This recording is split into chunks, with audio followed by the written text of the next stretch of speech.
চট্টগ্রামে যে ধরনের অত্যাচার হচ্ছে। নাম তার ময়ূখ রঞ্জন ঘোষ। পেশায় সাংবাদিক হলেও সাংবাদিকতার নীতি বহির্ভূত কাজ করতেই বেশি পটু তিনি। তার উদ্ভট অঙ্গভঙ্গি ও চিৎকার চেঁচামেচি দেখে মনে হবে তিনি হয়তো পেশাদার মলম বিক্রেতা বা সার্কাসের জোকার। বাংলাদেশ নিয়ে নির্জলা মিথ্যাচার করা ও প্রোপাগান্ডা ছড়ানো এই লোককে নিয়ে সমালোচনা কম হয়নি। তবে এত সমালোচনা ও বিতর্কও তার লজ্জাবোধ জাগাতে পারেনি। এবার তিনি এসেছেন বাংলাদেশ থেকে চট্টগ্রামকে আলাদা করার মাস্টার প্ল্যান নিয়ে। চট্টগ্রাম স্বাধীন হয়ে যেতে পারে বা ভারতের কাছে ফিরে যেতে পারে। সম্প্রতি বাংলাদেশ নিয়ে ভয়াবহ মিথ্যাচারে ভরা একটি প্রতিবেদন প্রকাশ করেছে কলকাতার বিজেপি মদতপুষ্ট TV channel Republic Bangla. ৮ minute দৈর্ঘ্যের সেই প্রতিবেদনের পুরোটা জুড়েই ছিল বাংলাদেশ নিয়ে অপতথ্য ও প্রোপাগান্ডায় ভরা, যেখানে দাবি করা হয় বাংলাদেশ থেকে স্বাধীনতা চাইছে চট্টগ্রাম বিভাগ।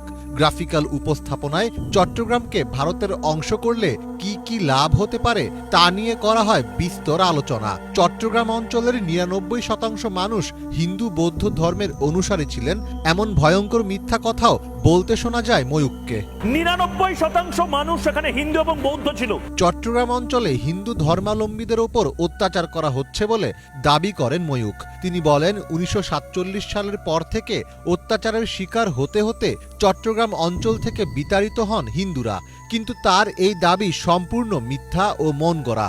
ইতিহাস অনুযায়ী বাংলাদেশ ভূখণ্ডের চট্টগ্রাম অংশেই প্রথম ইসলাম প্রচার শুরু হয়। মুঘল সুবেদার শায়েস্তা খানের আমলে এই অঞ্চলের নাম ছিল ইসলামাবাদ। বাংলাদেশের খ্যাতিমান ঐতিহাসিক ডক্টর আব্দুল করিমের মতে হিজরির প্রথম শতকেই ভারতীয় উপমহাদেশে তথা মালাবারে ইসলামের আগমন ঘটে।